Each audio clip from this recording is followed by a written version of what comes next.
খসড়া ভোটার তালিকা প্রকাশের পর শুরু শুনানি। রাজ্যে প্রায় ৩২ লক্ষ ভোটারকে শুনানিতে ডাকা হচ্ছে বলে জানা যাচ্ছে। খসড়া ভোটার তালিকা গতকালই প্রকাশিত হয়েছে, তারপরে এবার শুনানি শুরু হচ্ছে। ৩২ লক্ষ ভোটারকে শুনানিতে ডাকা হচ্ছে বলে জানা যাচ্ছে।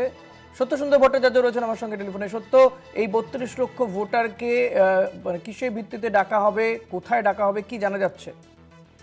দেখো, খসড়া ভোটার তালিকা ইতিমধ্যেই প্রকাশিত হয়েছে, কিন্তু কমিশন তরফে কমিশনের নজরে যেটা রয়েছে, এর আগে প্রায় ৩২ লক্ষ ভোটার তাদের কিন্তু আনম্যাপড, অর্থাৎ তাদের 2002-এর যে নথি, সেই নথির সঙ্গে তালিকার সঙ্গে কিন্তু কোনোভাবেই তাদের কোনো তথ্যগত মিল খুঁজে পায়নি নির্বাচন কমিশন। এবং সেই কারণেই কিন্তু তাদের সরাসরি শুনানিতে হাজিরা, প্রাথমিকভাবে হাজিরা দিতে হবে, এমনটাই কিন্তু কমিশনের তরফে জানানো হয়েছে।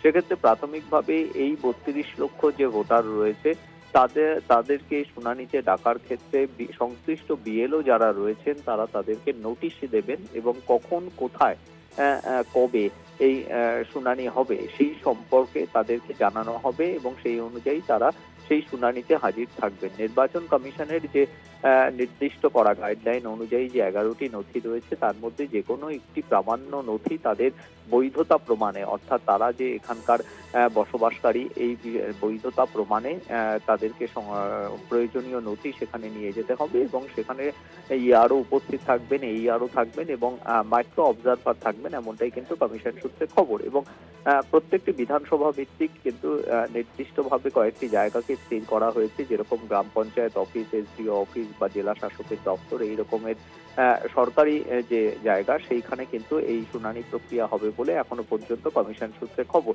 অন্যদিকে কমিশনের তরফে জানানো হয়েছে যে যে খসড়া ভোটার তালিকা প্রকাশিত হয়েছে, সেখানে যদি কোনো ভোটার মনে করেন যে তার নাম নেই, বাদ গিয়েছে, তাহলেও কিন্তু তিনি 6 নম্বর ফর্ম পূরণ করতে পারেন নতুন করে আবেদন করার জন্য নাম অন্তর্ভুক্তির ক্ষেত্রে।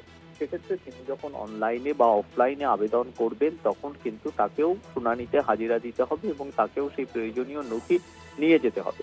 অর্থাৎ এই গোটা শুনানি প্রক্রিয়া কিন্তু চলবে একেবারে সে চূড়ান্ত ভোটার তালিকা প্রকাশের আগে পর্যন্ত। অর্থাৎ চূড়ান্ত ভোটার তালিকা প্রকাশিত হবে আগামী বছরের 14ই ফেব্রুয়ারি।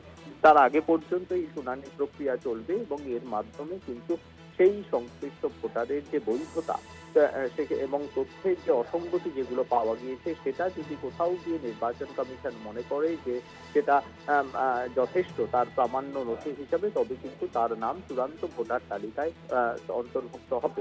অর্থাৎ এই শুনানিতে গিয়ে অযথা ভয় পাওয়ার কোনো কারণ নেই। এর গতকালই কিন্তু আশ্বস্ত করেছেন রাজ্যের মুখ্য নির্বাচনী আধিকারিক। অর্থাৎ আগামী 7 দিনের পরেই কিন্তু এই শুনানি প্রক্রিয়া শুরু হতে চলেছে রাজ্যের বিভিন্ন জায়গায় এবং সেখানেই কিন্তু সংশ্লিষ্ট ভোটারকে এ বিষয়ে কোথায় সেই শুনানি হবে সে বিষয়ে তাকে নোটিশ পাঠানো হবে এবং সেই নোটিশ পাঠাবেন সংশ্লিষ্ট বুথের বিএলওরা। ধন্যবাদ সত্য। কথা বলছিলাম প্রতিনিধি সত্যসুন্দর ভট্টাচার্যের সঙ্গে।